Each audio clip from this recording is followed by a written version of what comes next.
debater um pouquinho, refletir um pouquinho sobre dosimetria da pena. Então, eu queria, primeiramente, dizer a vocês que fiquem à vontade para mandar suas perguntas pelo chat. Eu faço isso na PUC, dá certo, nesse mesmo programa que nós estamos usando agora, e eu vou vendo as perguntas aqui no lado direito da tela e eu já vou respondendo conforme vai andando o nosso programa. Tá? Eu queria começar a dizer a vocês o seguinte, falar de individualização da pena é começar a falar do enfoque constitucional da pena. Porque é inequívoco que ali, na nossa Constituição, nós temos o princípio constitucional da individualização da pena, no artigo 5º, no inciso 46, na primeira parte. Diz lá, a lei regulará a individualização da pena. Isso significa, na prática, é uma ordem do Constituinte ao dizer, não teremos no Brasil pena padronizada. As penas não serão iguais para todos, mesmo quando as pessoas cometam o mesmo crime. Nós teremos 2 assaltos com penas diferentes. Nós teremos 2 homicídios com penas diferentes, porque tudo depende de quem pratica e como pratica. Então, começa na Constituição a ordem primeira de dizer, nós no Brasil queremos uma pena particularizada. A cada um o que é seu, por uma questão até de princípio de justiça, de dignidade humana. Não podemos padronizar porque os seres humanos são diferentes e cada um merece a reprimenda a que deu causa, nem mais, nem menos. Então nós temos que analisar a individualização da pena já de início sob 3 ângulos. Primeiro ângulo, ela começa na chamada individualização legislativa. O primeiro agente público a individualizar a pena é o legislador, não é o juiz. Quando a gente cria um tipo penal novo, querem ver um exemplo? Nós criamos recentemente o tipo do 215A, que é aquele crime de importunação ao pudor, a importunação sexual, um crime novo. Ora, quem primeiro criou a faixa de aplicação da pena foi o legislador. Então é ele que diz se um crime novo começa com uma pena de 1 ano, 2 anos, 3 anos, 4 anos, e até onde vai? Não é? Vai até 5 anos, 6 anos, 7 anos, 8 anos. Então, o primeiro a individualizar é o legislador. Ele dá a faixa de fixação da pena para o magistrado. Ele diz, juiz, então, num outro caso, vamos falar de um furto, eu lhe dou uma faixa para você, juiz, trabalhar a pena. Eu, legislador, acho que um furto simples vale uma reclusão de 1 a 4 anos. Então, é um mínimo de 1 e o máximo de 4.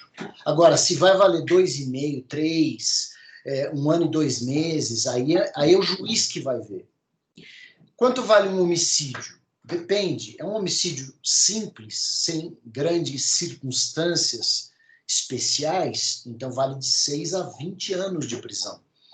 Mas é um homicídio com muitas circunstâncias graves, então passa de 12 a 30 anos. É importante que a gente tenha em mente isso.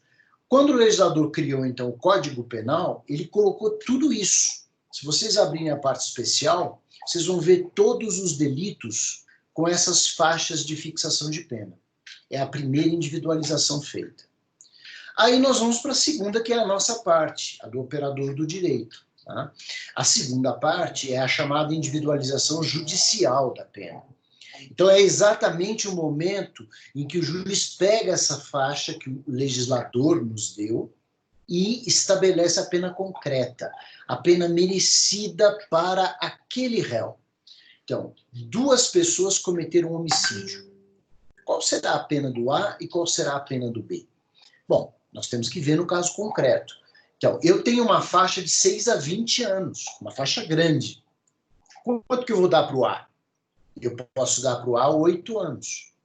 E o B, que também praticou um homicídio, pode sair apenado com 12 anos. Depende. Então, essa é a tarefa do juiz, essa é a nossa tarefa para controlar o juiz. Por isso que o professor disse, o juiz precisa saber aplicar a pena, mas também nós todos precisamos saber aplicar a pena. O advogado precisa saber aplicar a pena, senão ele não consegue recorrer da pena. Ele não consegue apontar para o tribunal onde está o erro do juiz. O promotor precisa saber aplicar a pena pela mesma razão, para mostrar para o tribunal que o juiz errou. Então, qualquer operador do direito precisa saber aplicar a pena. É muito importante isso. Agora, vamos lá. Depois que o juiz escolheu a pena, tornou-a concreta, acabou a individualização da pena? Não acabou. Porque nós temos a fase de execução da pena. E aí entra o que nós chamamos de individualização executória da pena. A individualização executória também é muito importante, porque vocês vão perceber que uma pena, em direito penal, é diferente de uma dívida civil.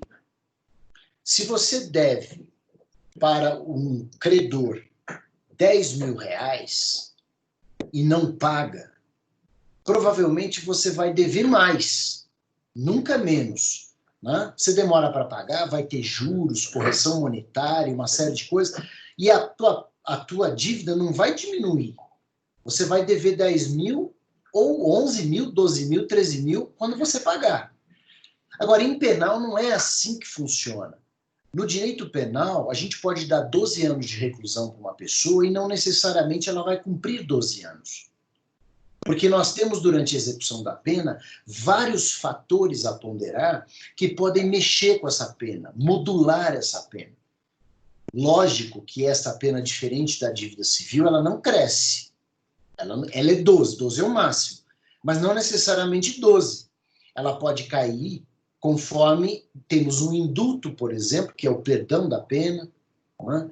Anualmente o presidente da República concede indulto parcial, que é para cortar um pedaço da pena, mas para cortar um pedaço da pena precisa ter bom comportamento. O indivíduo começa no regime fechado os 12 anos. O regime fechado é aquele de segurança máxima, onde ele está preso numa cela. Será que ele vai passar 12 anos nessa cela? Não necessariamente. Se ele apresentar um bom comportamento, ele pode pedir para o juiz para ir para o semiaberto. O semiaberto é uma colônia penal, que é muito mais aberta, muito mais fácil de viver nessa situação. Ele está preso, mas não está mais recluso numa cela. Ele já está num ambiente mais aberto. E ele pode cumprir mais um pouco e pedir para ir para a rua, pedir para ir para a prisão aberta, que aí ele iria para a casa dele hoje na prisão albergue domiciliar, e aí ele ficaria preso em casa. Veja, são mudanças que a individualização comporta na execução. Então, eu fiz esse panorama para vocês, para a gente entender, não é, que individualizar uma pena começa no plano legislativo, passa pelo plano judicial da condenação e termina na execução penal. Ou seja, sempre em busca de uma pena justa. Agora vamos conhecer um pouquinho dessa fixação judicial, que é a dosimetria. Quando a gente fala em dosimetria, imagino que vocês já estão, então, conhecendo pena, naturalmente passaram já pela teoria do crime. Então, vejam, vocês sabem que nós nos baseamos no tipo penal para modular, para entender o crime. Tá? O que é um tipo penal? Veja o homicídio. Matar alguém. Tá? Então, se A mata B, nós encaixamos isso no artigo 121 do Código Penal, e isso é um fato típico. Aí nós verificamos se ele é ilícito e culpável e falamos, então houve um crime. Assim faz o juiz na sentença. Há um fato típico, antijurídico, culpável, logo crime, portanto condeno. Ok. Já sabemos então que houve um homicídio simples. Preencheu o artigo 121, caput, na figura principal. Agora, qual vai ser a pena?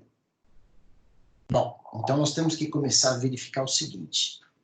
O que gira em torno desse homicídio? São as chamadas circunstâncias do crime. Vem do latim, né? Circum stare, estar ao redor de. Então, como foi praticado esse crime de homicídio? Por que foi praticado? O que resultou de consequências para a vítima? Exatamente para a família da vítima, já que é um homicídio. Então, o que nós podemos trazer de circunstâncias? Então, o que eu quero mostrar para vocês é, primeiramente, a gente tem que focar o tipo básico. O tipo básico é o que está na cabeça dos artigos. Né? Então, para haver um homicídio, você vai no caput, matar alguém. Se não houve matar alguém, não há crime. Não há pena. Então, se você está falando de um furto, você vai lá na cabeça, no caput do artigo 155. E ali você vai ver subtrair, para si ou para outrem, coisa alheia móvel. Uma pessoa fez isso, então praticou um furto. Certo? Aí você tem o tipo fundamental. Mas esse tipo precisa ser preenchido para condenação. E para pena? Bom, para pena, nós temos que analisar toda a chamada tipicidade derivada. Todos os parágrafos que estão nesses crimes. Podem reparar que os crimes têm parágrafos.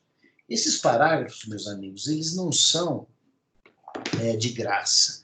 Nos parágrafos, vou pegar aqui o Código Penal para mostrar a vocês, né, eles mostram circunstâncias específicas nas quais o crime pode ser cometido. Então, para a fixação das penas, nós precisamos olhar os parágrafos dos artigos, e ali, nos parágrafos, nós vamos descobrir algumas circunstâncias chamadas legais, circunstâncias que estão na lei e que aumentam ou diminuem a pena. Mas não só vocês vão olhar no parágrafo. Às vezes nós temos também na parte geral circunstâncias que precisam ser levadas em consideração também pelo juiz. Então vamos lá. Vamos criar um homicídio cheio de circunstâncias para nós aplicarmos a pena. Se o homicídio é simples, matar alguém, e não passa disso, você vai desprezar os parágrafos do artigo 121 e vai ficar no caput. Mas vamos apimentar isso. Vamos mostrar um crime de homicídio mais grave.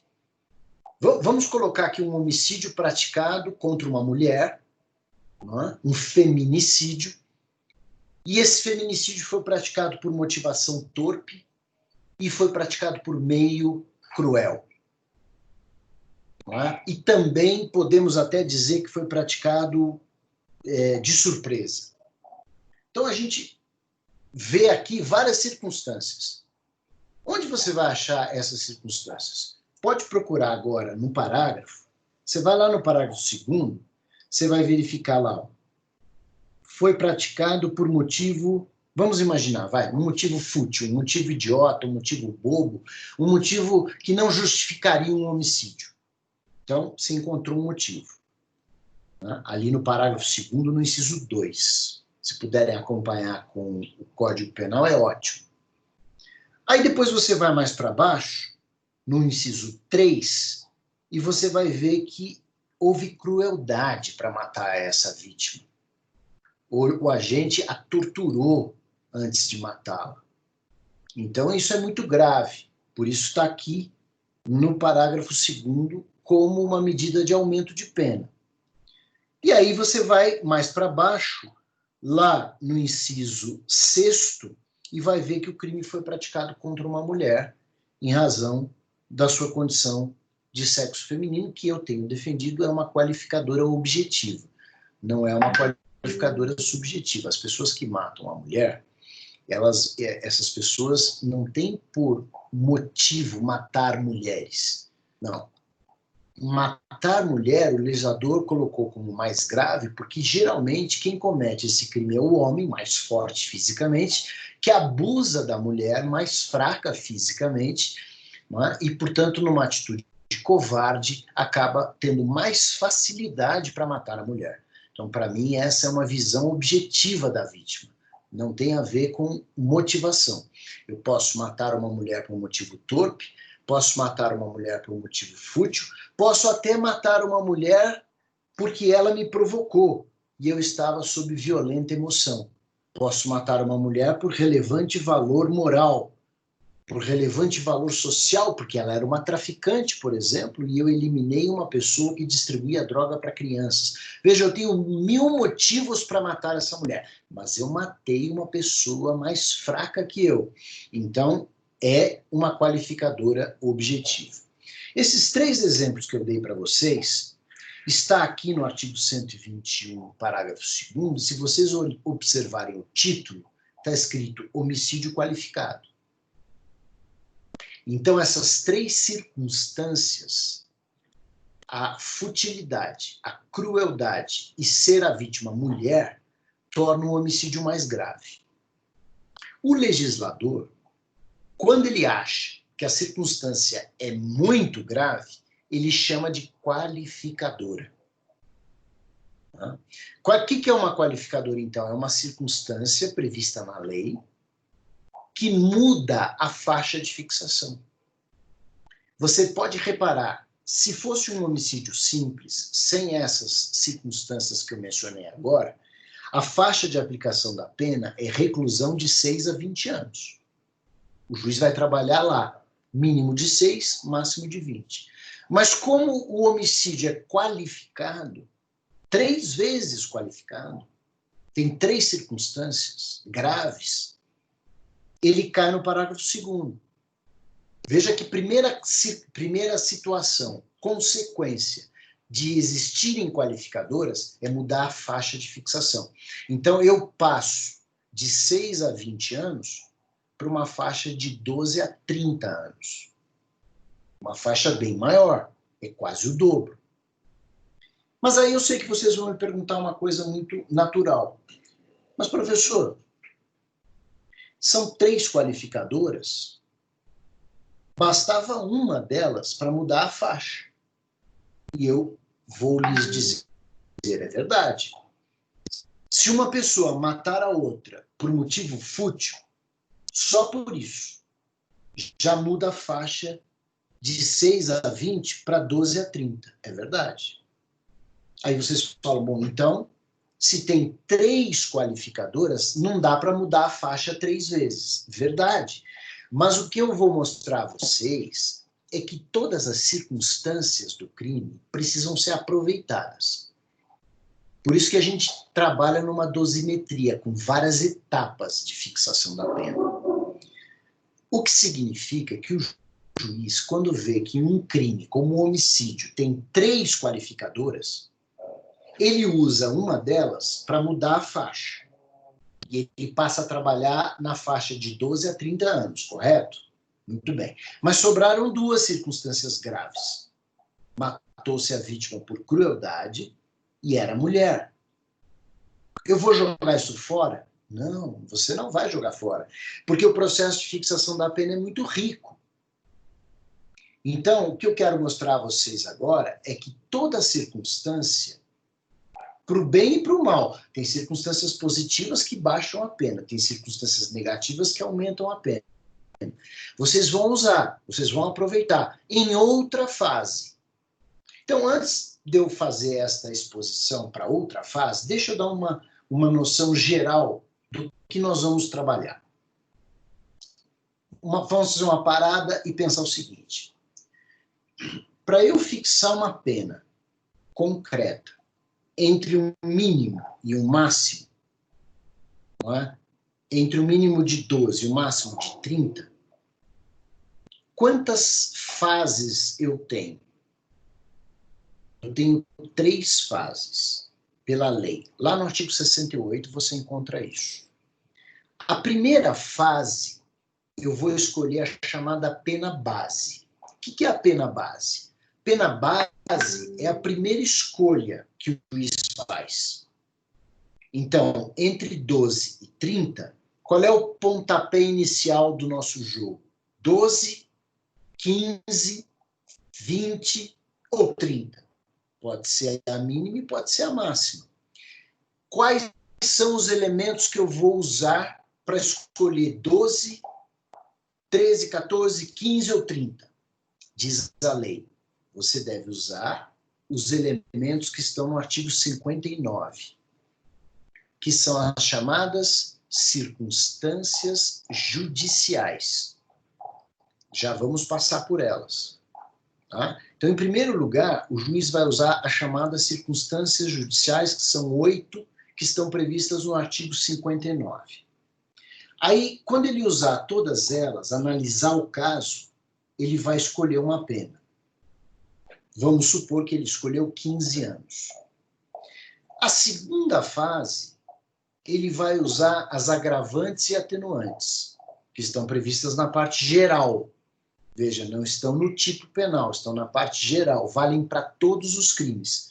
Então, o juiz vai lá nos artigos 61 a 66 do Código Penal e vai procurar todas as circunstâncias que podem estar presentes nesse caso. O que ele encontrar, ele separa, porque ele vai jogar na segunda fase. Então, em cima da pena de 15 anos, ele vai jogar agravantes para subir essa pena, ou vai jogar atenuantes para descer essa pena. Quando ele chegar na terceira fase, vamos supor que a pena esteja em 18 anos, porque ele jogou agravantes em cima dela. Acabou? Não. Ele vai para a terceira parte e última, que se chama causas de aumento e diminuição.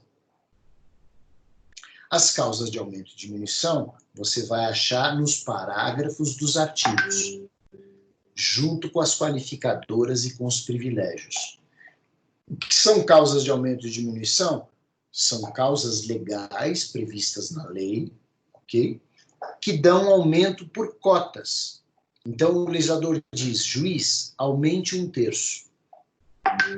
Juiz, diminua 2/3.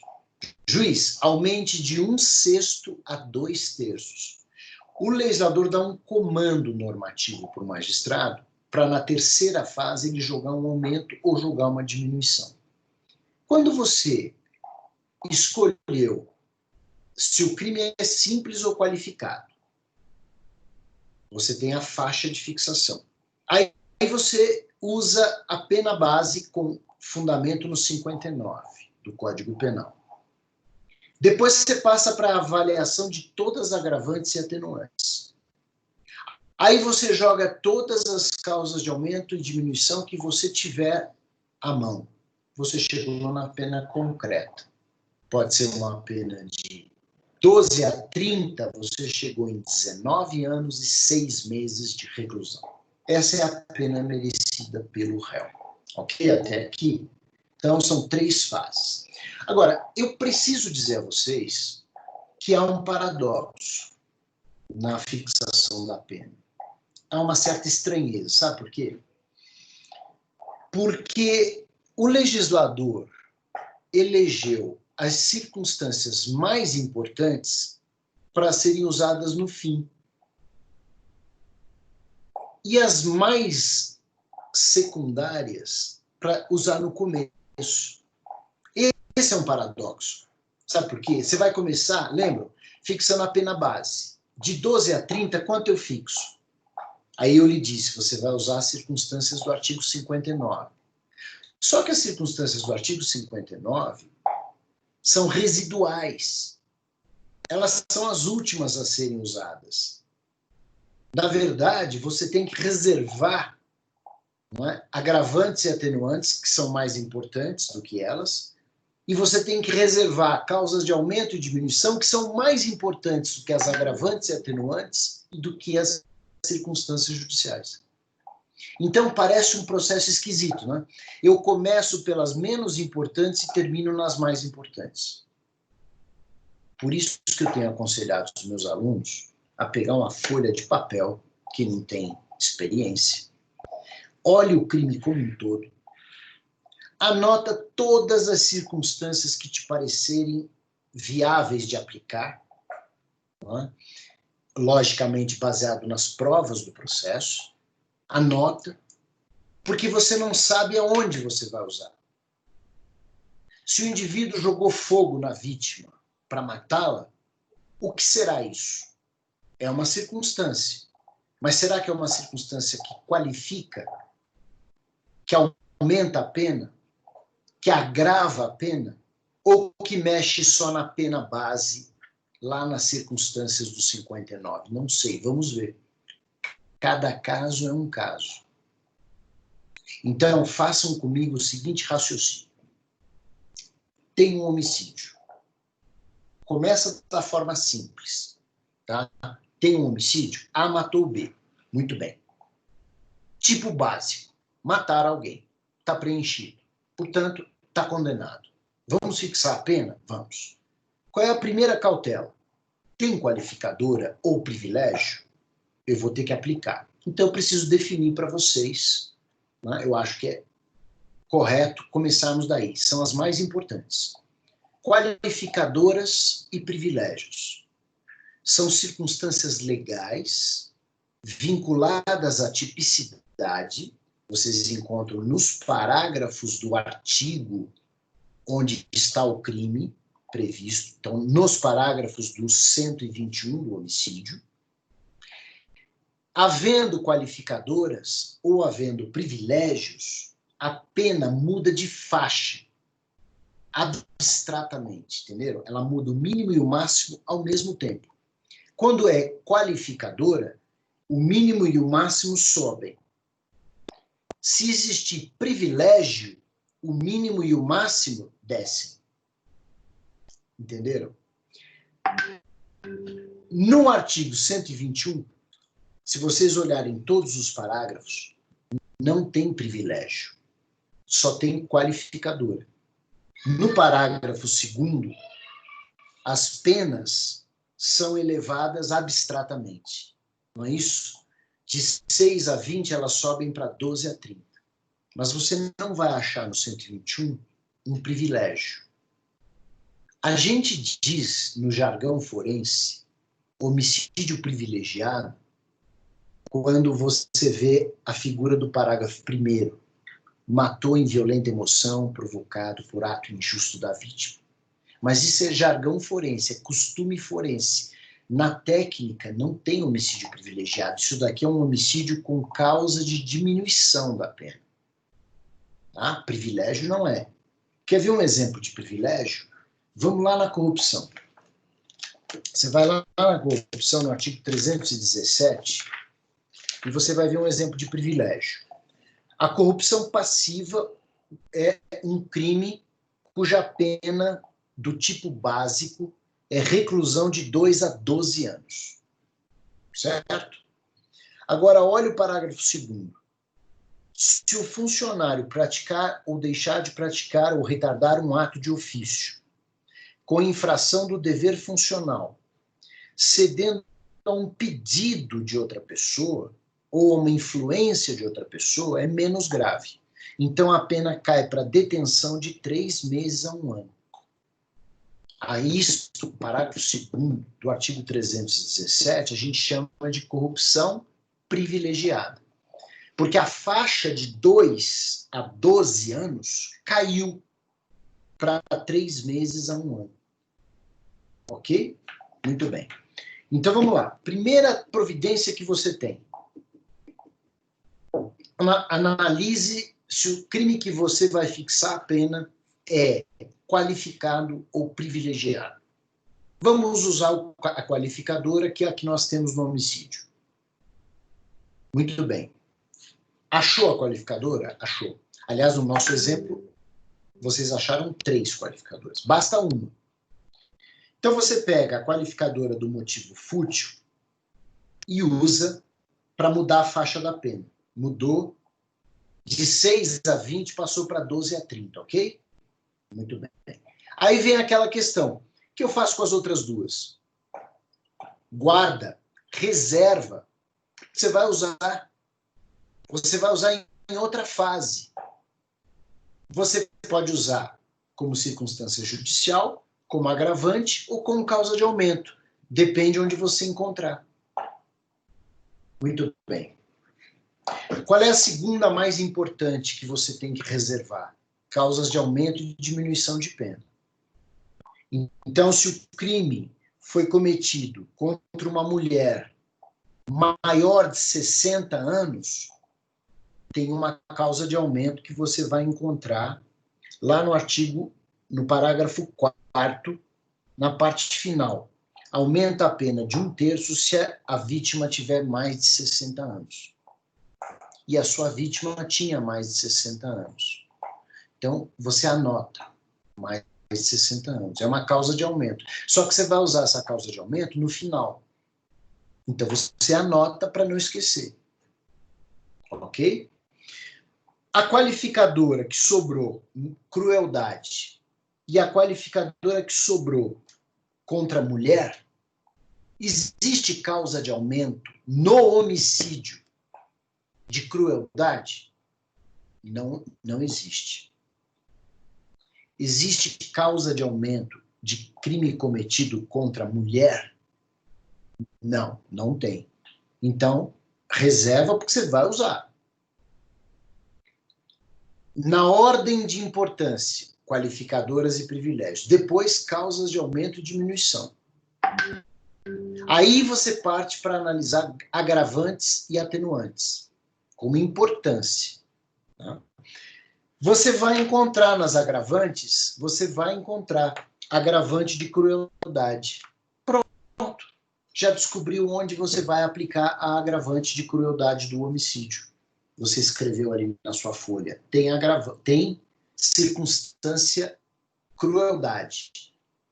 Achou na agravante? É aí que você vai aplicar. Crime contra a mulher. Você também vai achar nas agravantes. Então você reserva para usar ali. Entenderam?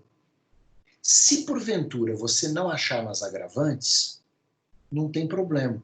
Você pega essa circunstância e vai usar lá nas circunstâncias do artigo 59, que são totalmente abertas e que permitem usar qualquer coisa para subir ou para descer a pena.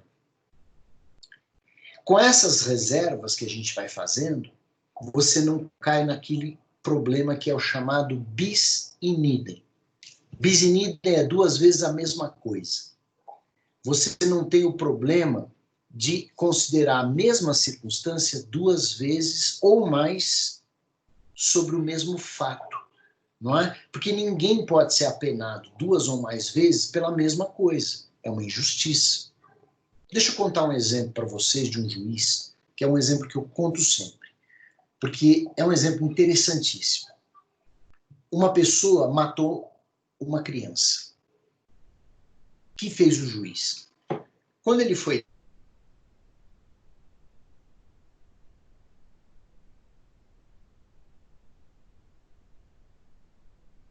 ele qualificou, não é? O homicídio qualificado. Então a pena é 12 a 30 anos. E ele começou a fixar a pena, lembram? A gente começa pela pena base, pelas circunstâncias judiciais, as menos importantes. Por isso que o juiz tem que ter a cautela de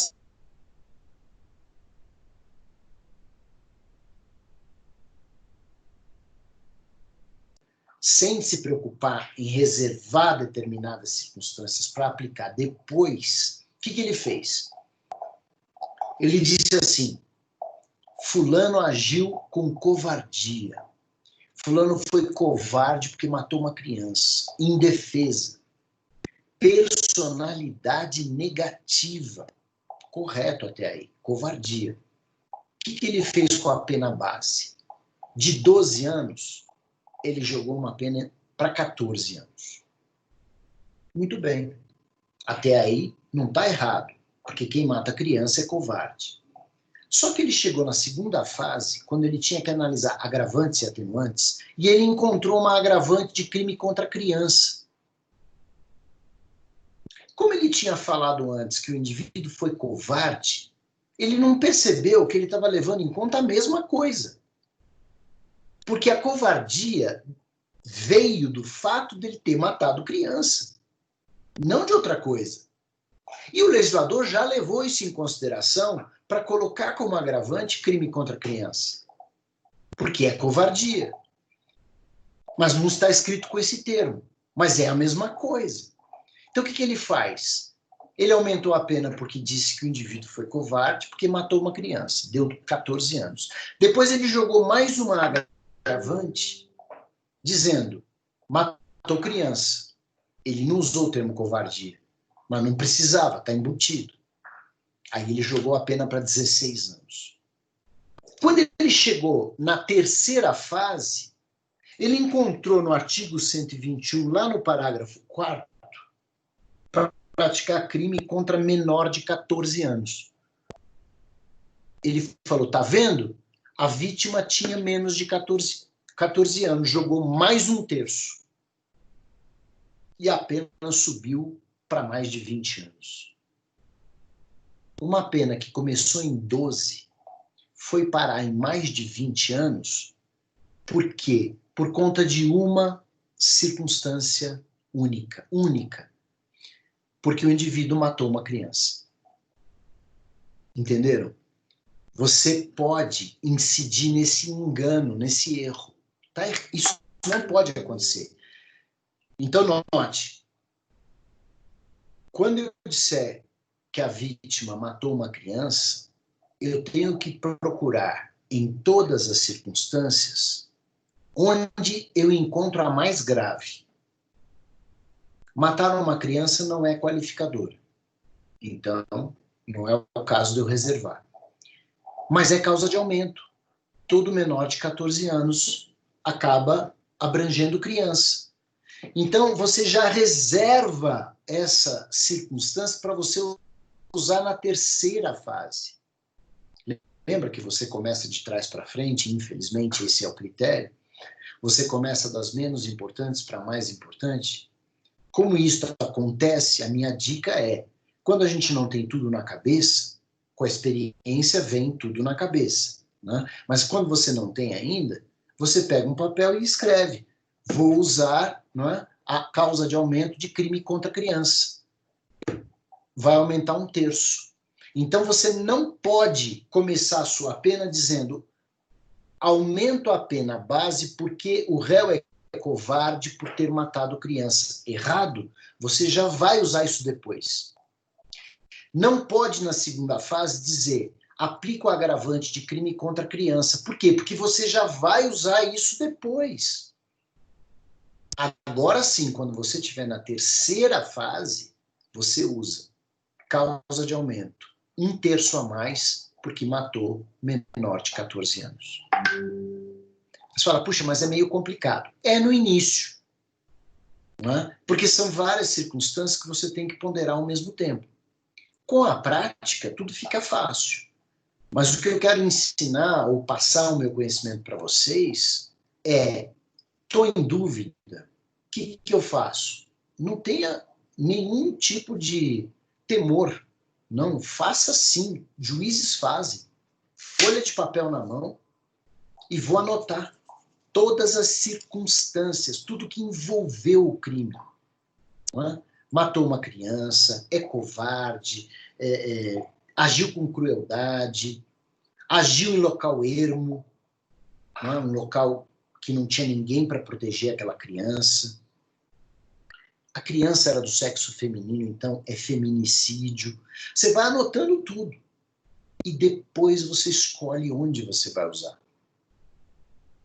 Lembrando sempre que uma circunstância, quando qualifica, é a primeira que você usa. Qualificou. É a mais importante. O que sobrar de qualificadora, você vai usar como aumento ou como agravante ou como circunstância judicial. Mas vai aumentar também. Só pode aumentar uma vez. E aí, dito isso, a gente volta novamente, não é? Agora já com uma visão geral, e fala, bom, vamos fixar a pena do nosso réu. Homicídio. Triplamente qualificado, aquele exemplo que eu dei no começo. Já temos uma noção maior. Primeira coisa que eu faço, matou alguém. Ok, homicídio. Por isso foi condenado.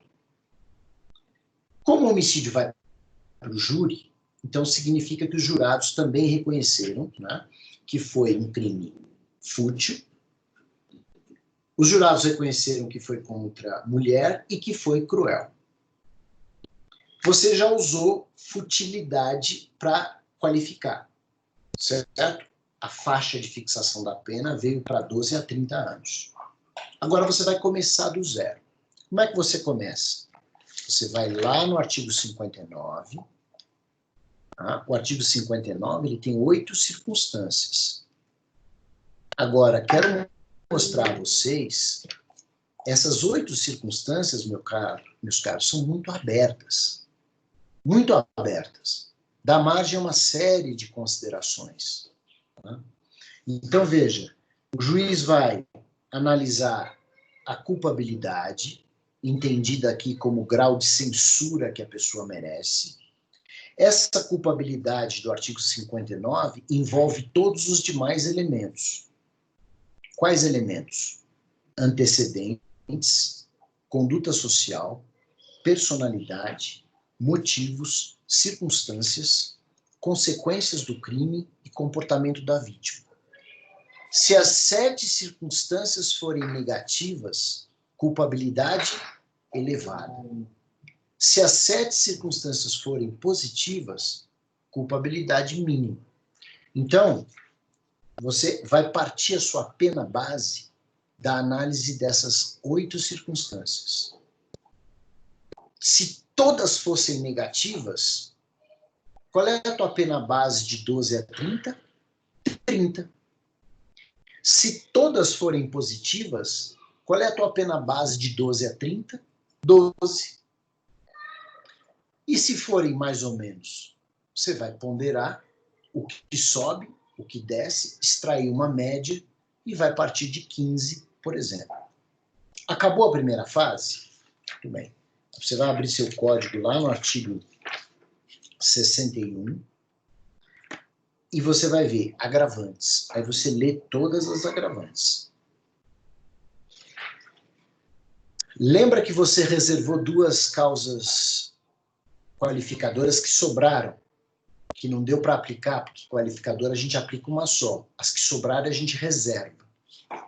Você reservou a crueldade e você reservou o crime contra a mulher. E aqui você vai encontrar, ó, lá no 61, inciso 2, na letra D de dado, você vai encontrar a crueldade.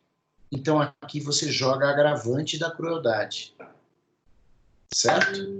Depois você vai encontrar aqui, ó, crime contra a mulher. Né? Quando você encontrar o crime contra a mulher, na letra F, você vai jogar mais um agravante. Com isso, você encerrou a segunda fase. Aí você vai para a terceira fase. Terceira fase são causas de aumento e diminuição que geralmente estão nos parágrafos dos artigos. Você volta lá no 121 e vai procurar se tem alguma causa de aumento ou de diminuição, mas nós estamos agora calculando só aumento para dar um exemplo para vocês. Chegou lá e encontrou, olha, a mulher tem mais de 60 anos. Encontrei uma causa de aumento de 1/3. Joga em cima da pena. E chegou na pena concreta, que é a pena justa. Você aplicou todas as circunstâncias previstas em lei, não duplicou, triplicou nenhuma delas, mas chegou na pena justa. Logicamente, meus amigos, eu dei aqui exemplos só de aumento, para não complicar. Mas quando você mistura circunstâncias negativas, que aumentam a pena, com circunstâncias positivas que diminuem a pena, você vai fazer um jogo matemático, sem dúvida. Né? Subo 1/3, desço 2/3, aumento 1/6, desço metade, você vai fazer o jogo matemático para chegar na pena justa. Ok? Vamos lá, chegou uma pergunta aqui do Kevin. Professor, eu poderia falar sobre a aplicação da qualificadora de pena em pessoas transexuais equiparadas a feminicídio, como é a visão dos magistrados? Kevin, é o seguinte, o direito penal, ele lida com a legalidade. Isso é muito importante que a gente tenha em mente. Então, quando a gente fala em transexual, nós não podemos falar de uma maneira que fuja à legalidade. Em outros termos, já é admitido hoje, na área civil, portanto extrapenal, que o transexual tenha a mudança oficial de documentação e nome e sexo. Então, se o agente matar um transexual que tenha documentos femininos, ele matou uma mulher. Mas se ele matar um transexual que ainda tenha documentos masculinos, ele matou um homem. Isso é penal, não é civil. Então, nós não podemos punir um réu dizendo que ele matou um transexual, porque o transexual, a vítima, se achava mulher, mas o direito não a reconhecia como mulher. O direito a reconhecia como homem. Então, dentro do princípio da legalidade, funciona dessa forma em direito penal. Mesmo que o juiz seja preconceituoso, por exemplo, e achar que o transexual não merece ter documento feminino, não cabe a ele decidir isso, cabe ao juiz civil. Então, se o transexual conseguiu o documento de mulher, o juiz penal tem que acatar. O réu matou uma mulher, mesmo que ele ache que o transexual não tinha que ter documento feminino. Por outro lado, por uma questão de justiça, se o transexual tem documento masculino, é homem. Agora, lógico, sem dúvida nenhuma, o magistrado pode levar em consideração, sem dúvida, lá no artigo 59, aí sim, como fator, e eu até indico isso no meu livro, como fator de homofobia, personalidade negativa, o indivíduo matou um transexual porque porque não gosta de homossexual, ou de transexual, ou de qualquer outro tipo de identidade sexual. Vou levar em conta? Lógico. Só que eu não vou poder dizer que é um feminicídio, se o transexual tem documento masculino. Mas, tranquilamente, eu vou aumentar a pena base. Veja, quando eu não tenho nada claro na lei, eu uso o artigo 59. Está lá a personalidade, e uma das personalidades negativas que a gente costuma mostrar de exemplo é racismo, é xenofobia, assim como homofobia. Então eu coloco lá, matou transexual, personalidade negativa, aumento a pena base. Ok? Mas não posso considerar feminicídio se o documento transexual não for feminino. Ok? Espero ter respondido a sua pergunta. Olhem, o que eu pude fazer aqui nessa quase uma hora é mostrar a vocês um panorama geral. Eu diria a vocês que dosimetria da pena dá um semestre de aula, se a gente for, não é, fazer isso bem detalhadamente. Mas, ainda que a gente não fizesse detalhadamente, eu dei uma aula dessa, dosimetria de pena, lá para os juízes do Espírito Santo. E essa mesma aula, eu levei 3 horas para dar o básico. Então agora, gente, eu quero que vocês me desculpem, mas eu estou usando 1 hora para fazer um extrato do extrato. Né? E o que eu gostaria é que vocês pelo menos tenham uma noção. Né? E, obviamente, com o professor Felipe, vocês vão extrair mais as dúvidas todas que isso vai envolver e terão mais tempo para discutir. Quero apenas concluir dizendo o seguinte: não se assustem com a dosimetria da pena, porque o importante é que vocês, ao analisarem um caso concreto, peguem todas as circunstâncias, tudo aquilo que te chamou atenção no cometimento de um crime. Motivação, consequência, por que foi feito, onde foi feito, o que causou, pega tudo, né? Coloca isso num papel e começa a distribuir entre as circunstâncias. Algumas vão qualificar, outras vão ser causa de diminuição, outras vão ser atenuantes, outras vão ser agravantes, e aí você consegue, então, fazer a pena justa aparecer. Tá? Essa é a minha dica para vocês não se espantarem. Tá? Quero dizer mais uma última coisa. Quando a gente encontra, por exemplo, motivo fútil como qualificadora do homicídio, e depois você encontra motivo fútil como agravante, não, o motivo fútil é o mesmo. Né? Motivo fútil é um motivo abjeto, desculpa, é um motivo ínfimo para se fazer um crime, é um motivo reles, né? Um motivo que não se justifica para um crime. É a mesma coisa. Agora, ora o legislador coloca como qualificadora de um delito, ora coloca como agravante. Então, não se preocupem com isso. O fútil é sempre a mesma coisa. Pode qualificar, pode agravar, pode aumentar, enfim, pode acontecer várias coisas com a futilidade da motivação, entenderam? Então, não pensem que a motivação fútil como qualificador é uma coisa totalmente diferente da motivação fútil como agravante. Não é. É a mesma coisa valorada em situações diferentes. Ok? Professor Felim, estou à disposição se algum outro aluno quiser fazer uma pergunta, quiser fazer por microfone ou por chat, ou se o professor quiser fazer alguma intervenção, estou à disposição. Obrigadíssimo, professor. Pergunta aí difícil, hein? Capciosa a pergunta do Kevin. Só o professor Guilherme Nunes também, para com tanta segurança e desenvoltura, rapidamente respondê-la, né? O tema polêmico. Esse tema realmente é um tema muito difícil, dosimetria de pena, né, professor?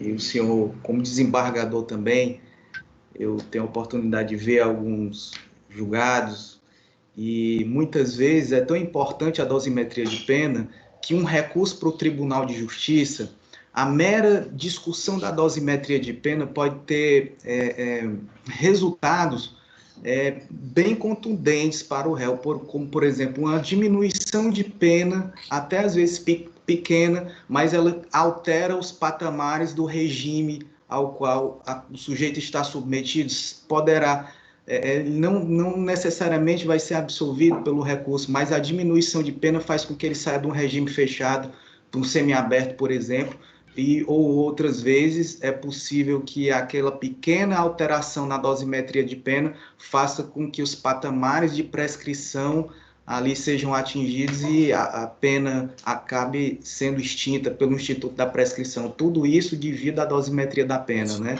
Que não se encerra com a instrução e a sentença. Muitas vezes deve ser discutida em grau de recurso também.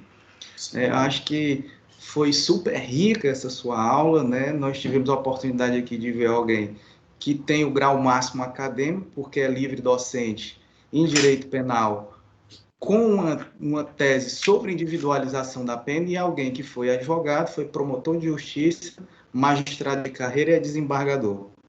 Só tenho a agradecer, professor, ao senhor por ter encontrado aí esse tempo na sua agenda tão difícil e prestar essa gentileza aqui de dar essa aula para a gente. Tem mais uma pergunta aqui, um comentário? Não, do Kevin, dando os parabéns ao professor. E eu agradeço em nome aqui de todos os alunos, fiquei muito feliz com a sua aula, muito enriquecedora, e espero que nós possamos fazer outras dessas, né? Que o senhor venha outra vez. Saiba que o senhor já é de casa aqui da Farias Brito, certo? Muito querido por todos nós, querido no Ceará, querido aqui em Fortaleza, né? Venha nos visitar, venha passear aqui, né? E há uma pergunta, quando tudo isso acabar, né? Professor, uma pergunta jurídica importantíssima que não pode faltar. Quantos cachorros o senhor tem aí em casa? Eu preciso contar, nem eu sei mais. Às vezes eu acho, perdi a conta. Olha, tem mais um aqui. É isso aí. O professor é criador de cães, né? Eu gosto muito, as crianças também. Mas, gente, olha, foi um prazer estar com vocês. Vou voltar assim que possível. Tá? E agora, suguem todo o conhecimento do professor Filinto para entender melhor a dosimetria da pena. Tá bem assim? Tá bem. Professor, um grande abraço. Obrigado, professor. Um grande abraço. Um abraço.